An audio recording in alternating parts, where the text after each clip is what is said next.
bonjour. Bonjour. Vous venez d'intervenir chez Air comme Santé. Quel a été le temps fort de votre intervention? Certainement les nombreuses questions qui ont été posées sur les médias traditionnels.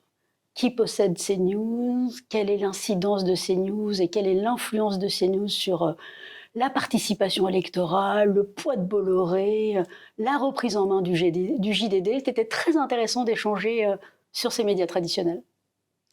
Alors, vous venez de sortir votre dernier essai, Le nouveau monde des médias, une urgence démocratique. Est-ce que vous pouvez nous en dire deux mots?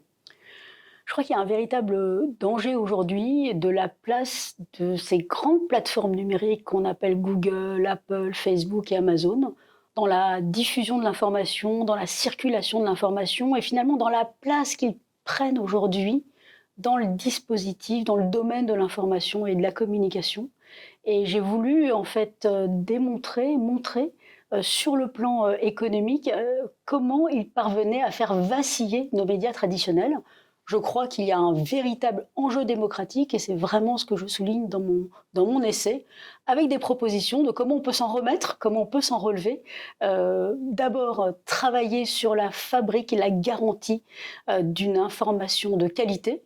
Et puis évidemment un deuxième pilier qui est celui de l'éducation aux médias et à l'information. Il faut que nous tous, qui sommes devenus des citoyens numériques, nous ayons bien compétence pour comprendre la fabrication de l'information et la fabrication de la désinformation, pour pouvoir mieux utiliser finalement ces nouveaux outils que nous avons en poche, mais dont on ne sait pas toujours se défendre. Absolument. Alors, dernière question traditionnelle.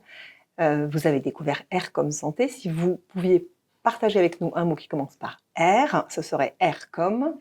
Alors je dirais R au carré, R comme la refonte de la régulation. Je crois qu'il y a une urgence à refaire, à repenser la régulation des médias, qu'il y a une urgence démocratique, que la désinformation est un véritable fléau et qu'il est urgent aujourd'hui de reprendre en main et de redessiner un nouveau paysage de l'information.